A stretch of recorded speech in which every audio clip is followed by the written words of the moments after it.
Hello, I'm Simon Wardley. Does anybody map here? Some of you do. Right, so lots of you it's totally new to. So X marks the spot. I'm going to talk about the origin of how I got into mapping, and afterwards I'm going to talk about what a map is and what it isn't. And then I'm going to talk about patterns that we learn from maps, after which I'm going to use those patterns to explain change. Then we're going to talk about gameplay, how you manipulate the space to your favor. And finally, we will eventually talk about X marks the spot. I've got some additional stuff as well, which is all about ChatGPT and particularly the multimodal versions of this and nation-state competition, because I do a lot of stuff in sovereignty and etc. We shall see how we go. Right, origin. For me, this story started with this company, for Tango, online photo service. It was 2004 roughly. Very successful, 16 different lines of business, rapidly growing, very profitable, had a problem though. The problem was this person, the CEO. The CEO of our company was completely clueless. They were making stuff up as they went along. They had no idea what they were doing. And I know this for a fact because I was the CEO. I used to come up with these wonderful statements about our vision. Our strategy is customer focused. We will lead an innovative effort in the market through our use of agile techniques and open source. A friend of mine is a chap called Ken who produced something called extreme programming, and we'd adopted it throughout the organization in 2003. But anyway, this strategy document, well, vision statement, whatever you want to call it, I'd actually pinched from another company and simply changed a few words. That was the limit of my ability. So I used to read every book I could find on strategy, was getting nowhere, and I ended up in a bookstore in London in Charing Cross, and I was talking to the bookseller, and they said, "Have you ever read Sun Tzu's The Art of War?" To which I said, "No." And so they sold me two different versions of the book, because A, they're a good bookseller, and B, they're all translations, and I'm very grateful for this, because it was in the reading of the second version I noticed a pattern. So Sun Tzu talked about 5 factors that mattered in competition. 1, have a purpose, a moral imperative to do something.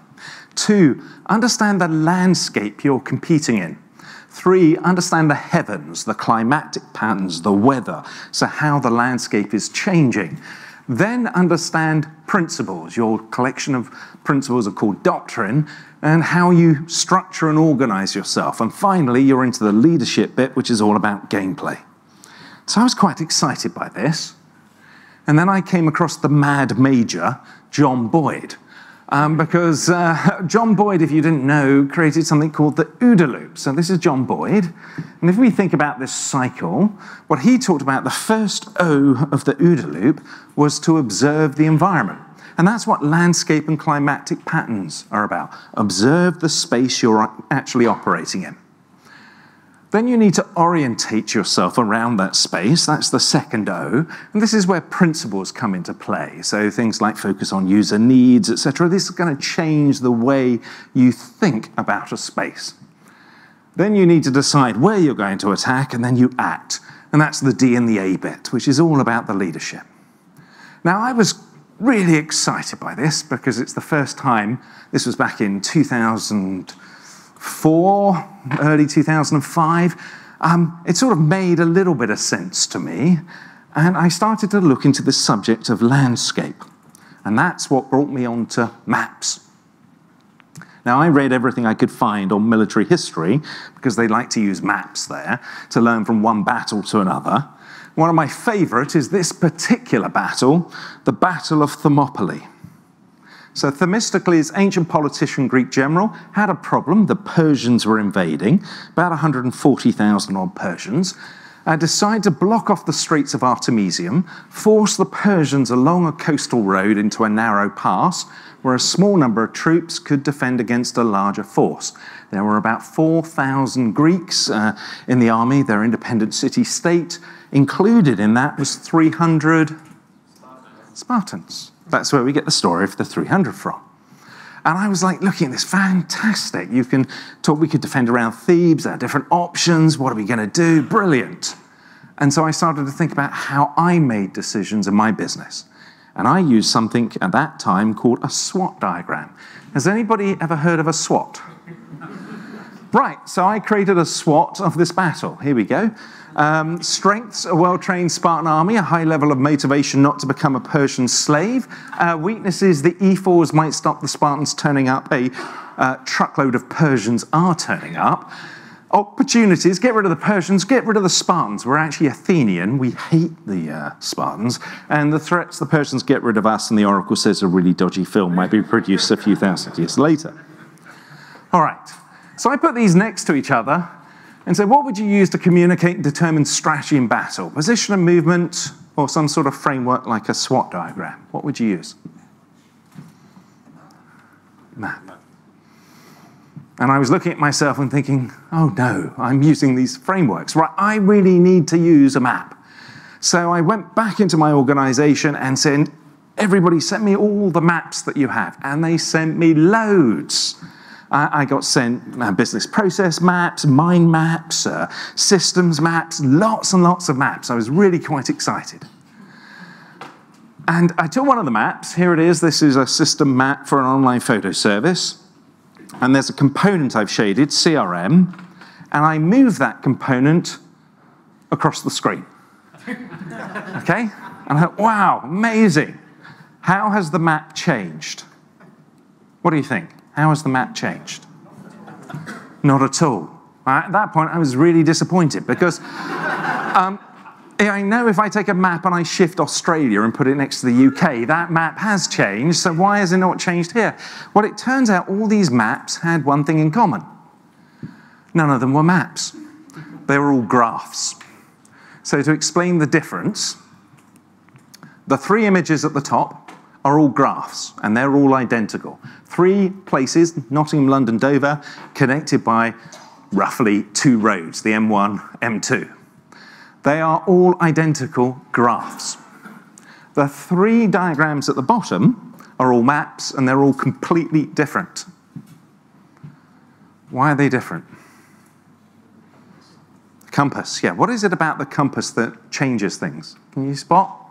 Well, the difference between a map and a graph is in a map, space has meaning, which basically means you can't just take a component and move it slightly without changing the meaning of the map. In a graph, as long as you keep the connections the same, I can rotate them.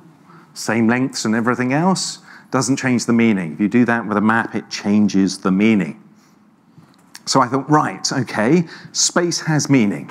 Why is that? Well, it comes from, as you said, the anchor, so magnetic north, position of pieces relative to each other. This is north, south, east of west of that, and consistency of movement. So if I'm going north, I'm going north. If I'm going south, I'm going south.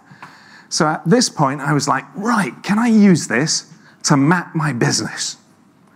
Which I did, but online photo services are a bit boring, so in which case I'm going to talk about a tea shop. So if you think about mapping a tea shop, what's the anchor?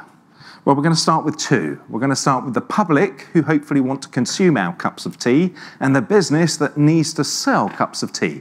So we've got 2 anchors, the public and the business, connected by a common need, the cup of tea.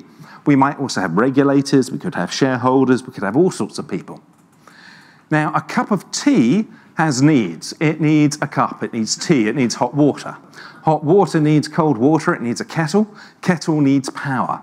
So what I've got is a chain of needs, a partially ordered chain of needs.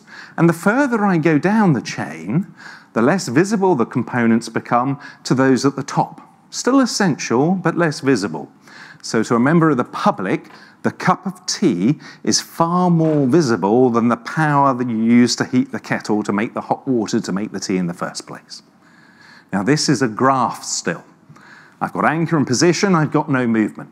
Well, it turns out all of these components are forms of capital, and these forms of capital appear to evolve through 4 common stages.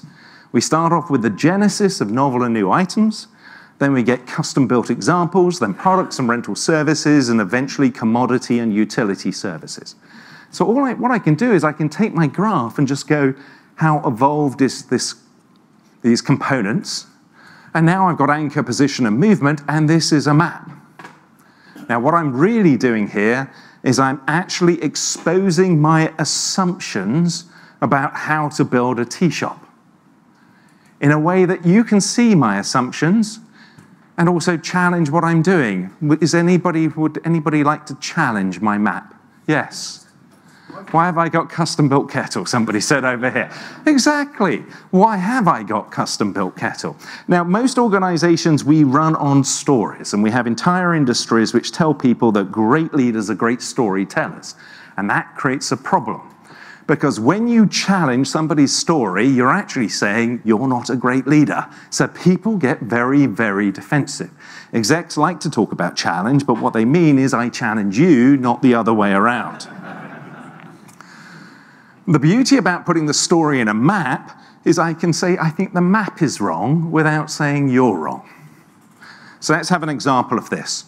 This is an insurance company. This is circa 2011. They needed a compute in their data centers, quite a technical one, this one. By the way, I do mapping of healthcare systems and all sorts of weird and wonderful things. So anyway, this is the process flow. It's a graph.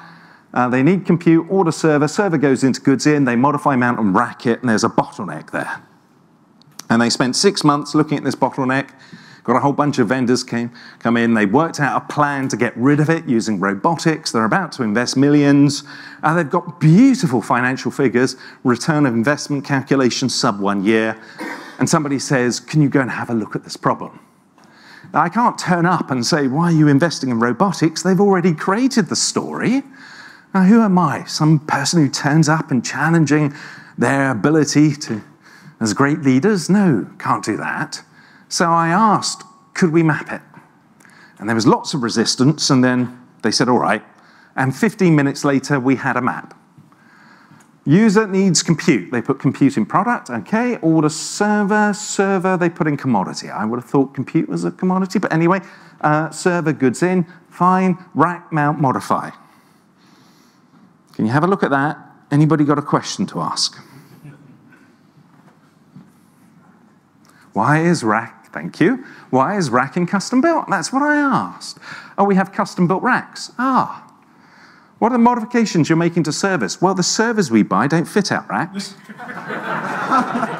Ah. So we have to take cases off, drill new holes, add new plates in order to get them to fit our racks. Ah.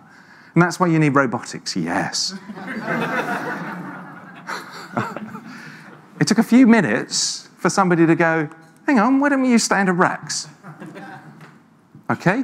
The reason why is because at some point in the past, it made sense to use custom-built racks because there wasn't such a thing as standard racks. So what they hadn't been managing was evolutionary flow, how things change. What they've been constantly doing is improving process flow. So from a process flow point of view, the graph, it makes sense to invest in robotics, make it more efficient. From an evolutionary point of view, it doesn't make sense at all. And of course, as soon as we got over that one, it was pretty quickly, we went, well, hang on, compute's a utility, why aren't we using cloud? We're an insurance company. What are we doing with data centers? Okay? Very simple.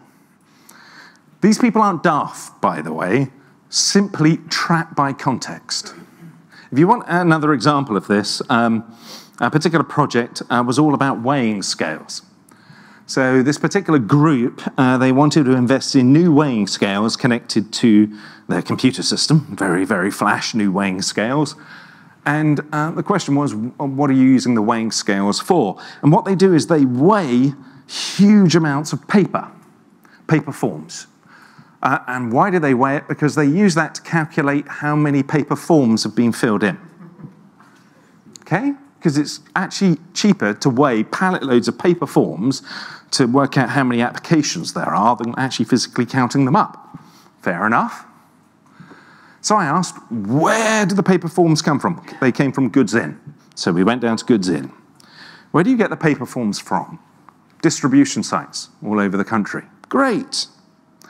Distribution site.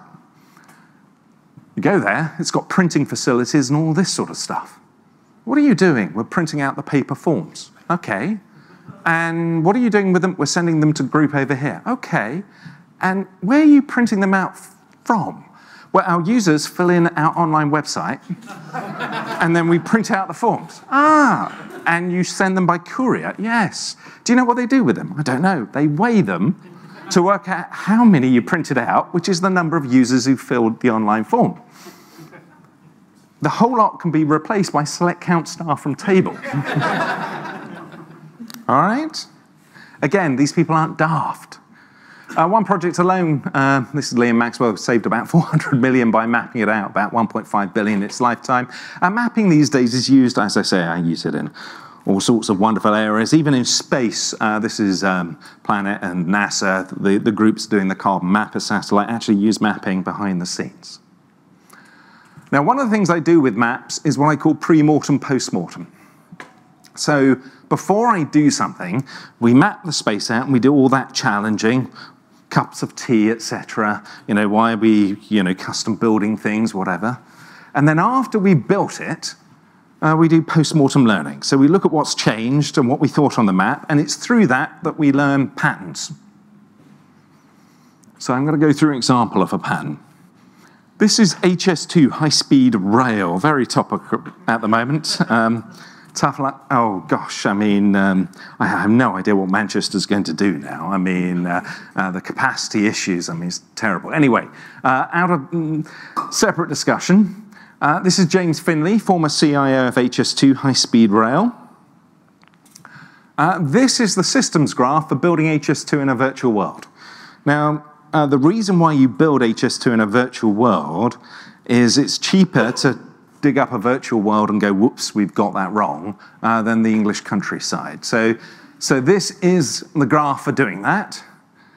And this is James' problem. He wanted to know how to manage it. Now, typically, in government at that time, what we would do is we'd say, let's outsource it all, and let's break it into small contracts, because we want to be sensible. So we have like lot 1 engineering, lot 2 user experience, lot 3 back office, and we put sort of back office-y sounding stuff in there. And invariably, these contracts would have huge cost overruns, failures, etc. And so James thought, well, we'll try it a different way. And he started off by first, on a Sunday afternoon, mapping out the space. And he created a map, and he sent it to me, and said, how do you manage this? Now, I've faced this problem beforehand. Do you remember I said my company, we adopted extreme programming everywhere? Well, that was in 2003, 2004. By about 2005, 2006, we realized it doesn't work everywhere. Particularly since we had the maps, we could explain why. So if I look at a map, all these components are evolving from left to right. They start off, doesn't matter, money, penicillin, whatever it is. On the left-hand side, it's what we would call the uncharted space. It's chaotic, uncertain, constantly changing. On the right-hand side, it's more industrialized, standard, dull, boring, volume operations. And because of that, there's no such thing as one-size-fits-all project management methodologies. Extreme programming is very good on the left-hand side because it's good at reducing the cost of change and changes the norm. Whereas the same thing over time will industrialize, become a commodity utility, and at that point, you're all about reducing deviation. Things like Six Sigma, things like outsourcing work well there. Now, in the middle, you've got to get between those 2 points, so you're all about learning and reducing waste, and this is where things like Scrum and MVP and Lean all come into play. No such thing as one-size-fits-all project management. Same with purchasing. Left-hand side, much more VC-based than outcome. They're more COPS, they're more unit utility charging. Same with financing. No such thing as a one-size-fits-all. So you simply apply this. Stuff on the left-hand side, we're going to build in-house extreme programming. Stuff in the middle, we're going to build with Lean or use off-the-shelf products. Stuff on the right-hand side, we're going to outsource to utility providers. If we have to build, gosh, we're going to use something like Six Sigma. Now, this project ended up in front of the Public Accounts Committee. It was delivered way ahead of schedule, way under budget, which is pretty exceptional for HS2. I just want to mention there's a difference between using Agile, like extreme programming, and being Agile. Being Agile is about using appropriate methods. And that's not the same, extreme programming doesn't work everywhere in the same way that Six Sigma doesn't work everywhere. All right, let's go back and look at the contracts. Lot 1. let's just take that engineering contract, overlay it on the map. I can tell you this contract's going to fail before you've even signed the paperwork. And the reason why it's going to fail is the stuff on the right you can actually define and will be efficiently treated, but the stuff on the left is always going to incur excessive change control costs because you can't define it. Now, invariably, when it fails, somebody will say to me, next time you need to specify the contract better. No! You're just going to make it worse, okay? You need to use different methods. So use appropriate methods. Now, that's one principle. As I said, doctrine is a collection of principles. We know of at least 40 universally useful principles, and I do not have time to go through all 40. You get one. Because I want to talk about climatic patterns, because these are the rules of the game, and there's 30 of those, and we don't have time for all of those. We'll mention a few, and these are used for anticipating change. So this is a map of computing in 2004, roughly. User needs an application, best coding practice on a runtime, lamp.net, on an operating system, best architectural practice on the use of computers as a product. You can map physical activities, practices, data, knowledge, even ethical values. I do a lot of cultural mapping as well. So the first pattern you learn is everything on the map is moving if there's supply and demand competition. So everything evolves. And sure enough, 2006, it became, compute became more of a utility with EC2. The next pattern you learn is past success breeds inertia. So if you were very good in that past world, big data centers, lots of servers, you had resistance to this change. The next pattern you learn is coevolution.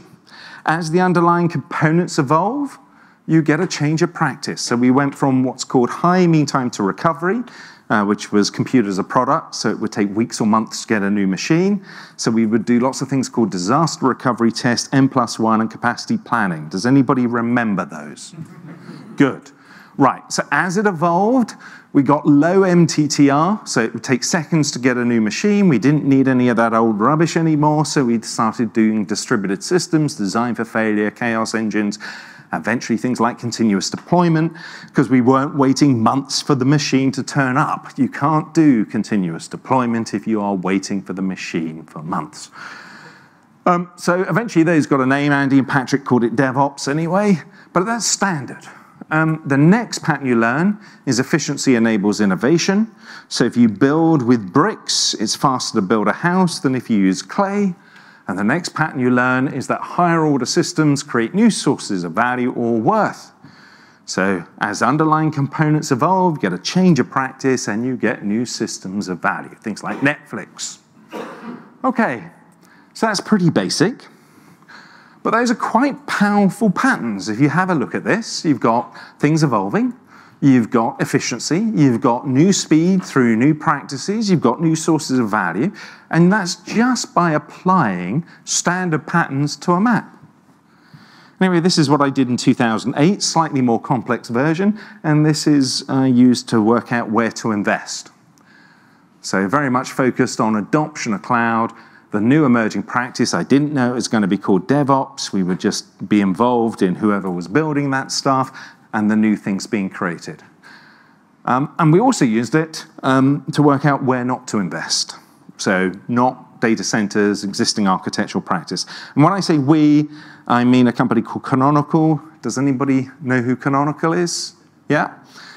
So we provided an operating system called Ubuntu. We were 2 to 3% of the operating system market. We're up against Red Hat, Microsoft. They've got all the huge resources, all the money, all the everything. We spent $500,000. It took us 18 months. We were 2 to 3%. The operating system market, at the end, we were 70% of all cloud. Does anybody remember that, where Ubuntu suddenly appeared and dominated? You were Matt. All right, so the emerging practice evolved. Andy and Patrick called it DevOps. Then you got the runtime evolving, so .NET and LAMP, eventually serverless frameworks like Lambda. Same pattern all over again, efficiency, new emerging practice, FinOps, eventually got the name, new things being built on top. Why does this matter?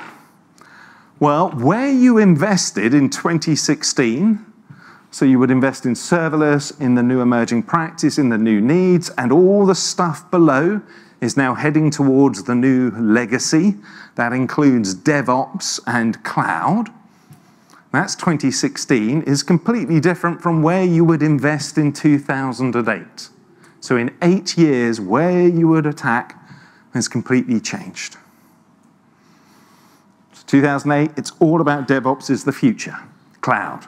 By 2016, you're looking at that stuff as legacy, or heading towards legacy. Wonderful book, Dave Anderson, The Flywheel Effect, goes through lots of examples of this within insurance company, well worth reading. Okay, I've talked about the origin, I've talked about maps, I've talked about patterns, I've talked about how we can use it to understand change, now we get to play. So what do I mean by play? I mean leadership gameplay. How do you manipulate the space to your favor? If you can see the space and how it's changing, how do you change it so you gain the advantage? Well, there's about 100 different forms of gameplay, and I have got 18 minutes left. So we're not going to go through 100 forms, and I will tell you one. This is innovate, leverage, commoditize. A very, very simple model. You start off with a product, and you turn it into a utility, okay? I wrote about this in 2005, by the way.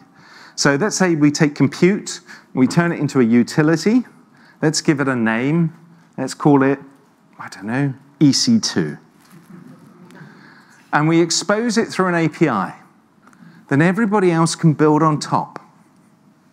Now, people will build new things on top, and most of the things they will build will be fairly useless. But we have to bill them because they're using our service. And that billing data, that metadata, will tell you what's becoming important. So you get half of the people building kit and internet and going nowhere, and half the people building big data and rapidly growing. So what you can now do is once you've identified the important patterns, you commoditize those to a new component service. We'll give that a name. Let's call it Elastic Map Reduce. Now what will happen is a whole bunch of people will moan, "You've eaten my business model." And other people will cheer because they can now build more quickly. So what you're in fact doing is you're getting everybody else to innovate for you. They're your free research and development department, thank you very much. You are using the metadata to spot future patterns, which you are then commoditizing to component services, and that's where you're concentrating. Now, your apparent rate of innovation, your customer focus, and your efficiency will all increase with the size of the ecosystem building on top of you. The more people building, the more free research. The more metadata you have to spot future patterns, the more economies of scale. So in the old world, you could be one of innovative, customer-focused, or efficient. Now you can be all three simultaneously. Okay? And what you do is you simply move up the stack. You go compute, machine learning engines, machine learning platforms, just keep on moving up the stack. And you can spot somebody doing this. If they're known for providing components, if they're focused on enabling others to build, if they've got an obsession with efficiency, they're being accused of harvesting their ecosystem, if they've got an obsession with customer focus, they're considered highly innovative despite it being very questionable whether they're doing any, and they're always growing up the stack, you can bet they're playing that game. Can anybody think of a company that might fit into that? Anybody? Any suggestions? Yeah? Well, here's AWS's second ever book, Reaching Cloud Velocity, as in their own book, and you'll find 17 pages of mapping in there, including the ILC model. Okay? It's a very easy sort of game to play. It's also, you can defend against it, assuming you understand the environment, the landscape, and you see the patterns being played.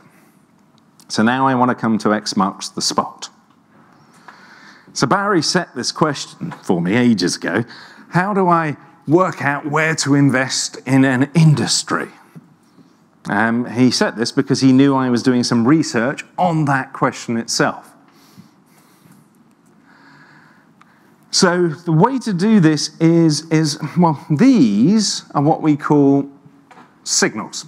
They're signals of certain behavior. So we need to somehow create a method of identifying signals of what's important.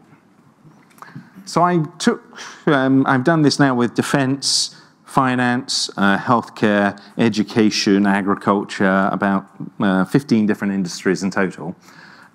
So what I will do is I take 90 people, roughly, and they're professionals in the space, academics, etc., and I ask them, for example, cybersecurity, what's important? And I get things like this.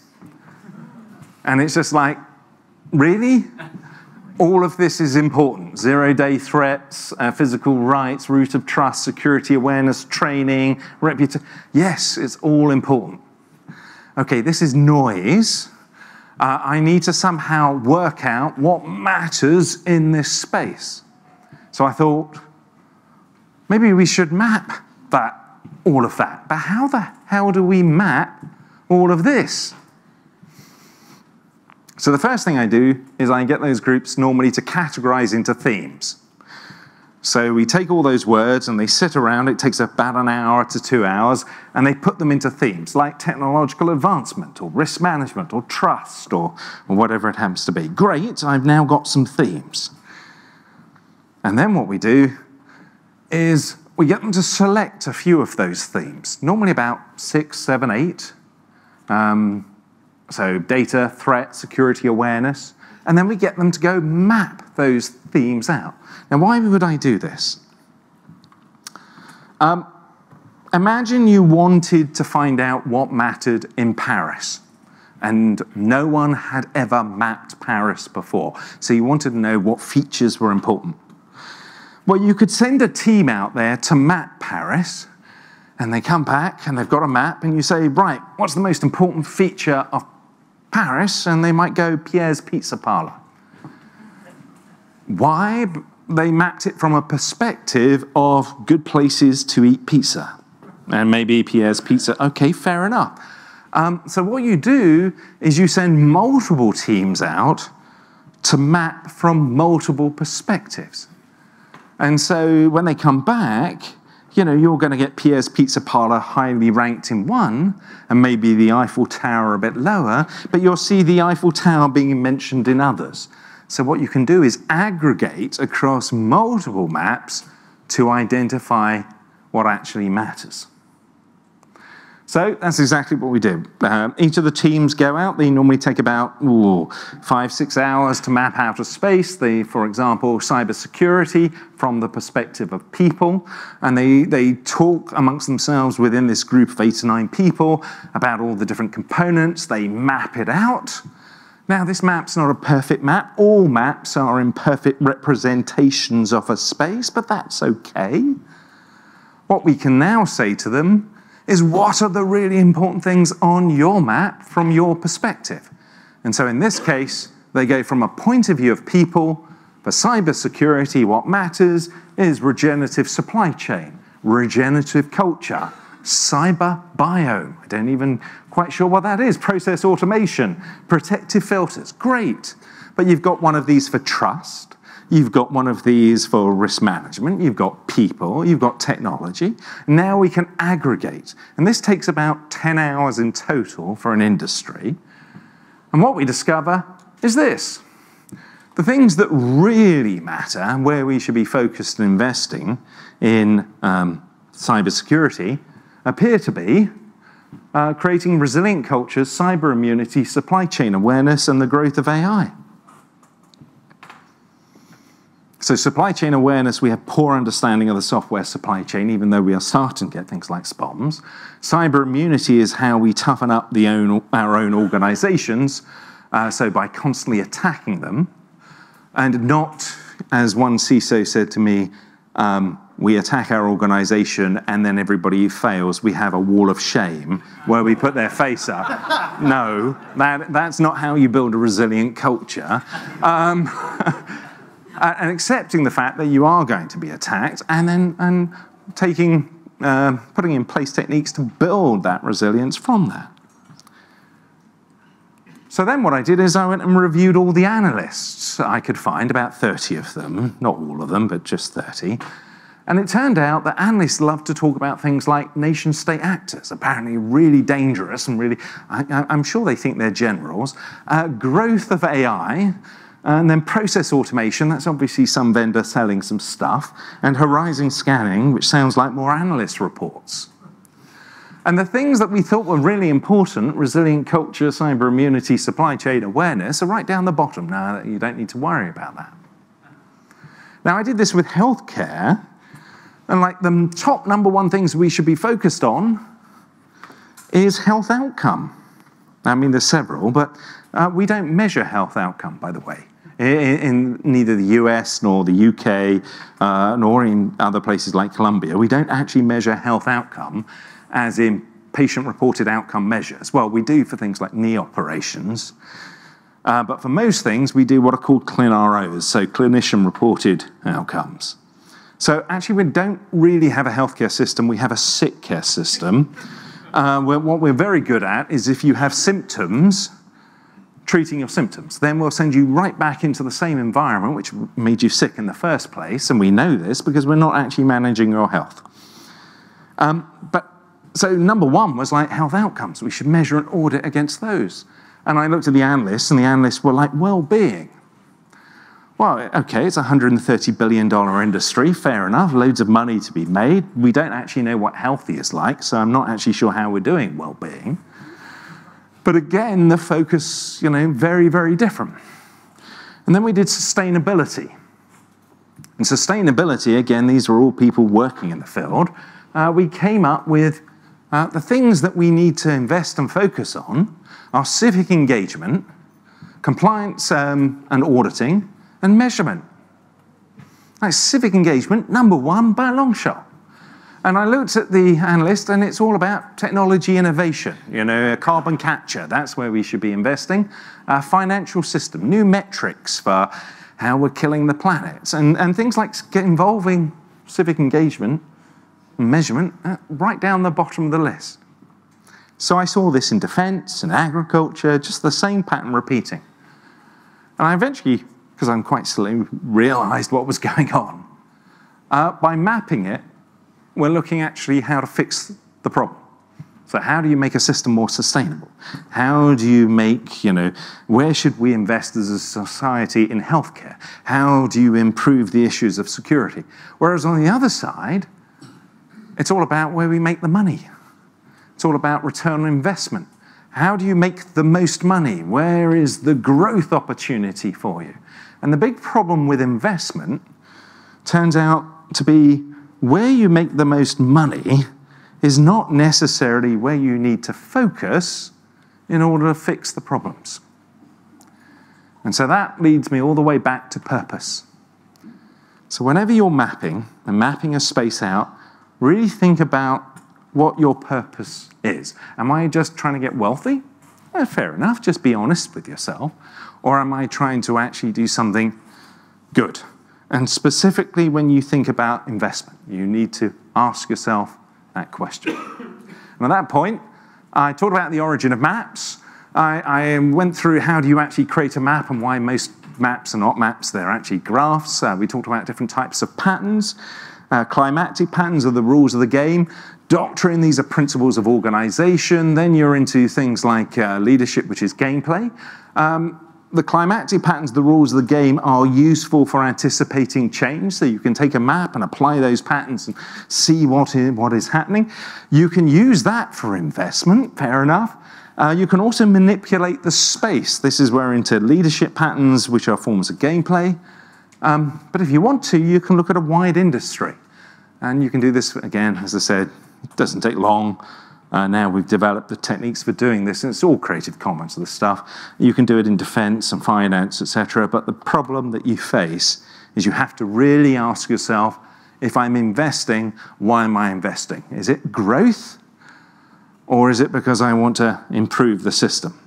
And one of the dangers with growth is people say, well, if we grow, we'll have more money and more resources and more time to fix the problems. So what we should do is grow. The problem is, okay, we grow, we get to that future, and well, if we have more money and more time and more resources, it'd be easy to fix. And so we grow, and so we never get around to fixing the problems. My name's Simon Wardley. Thank you very much.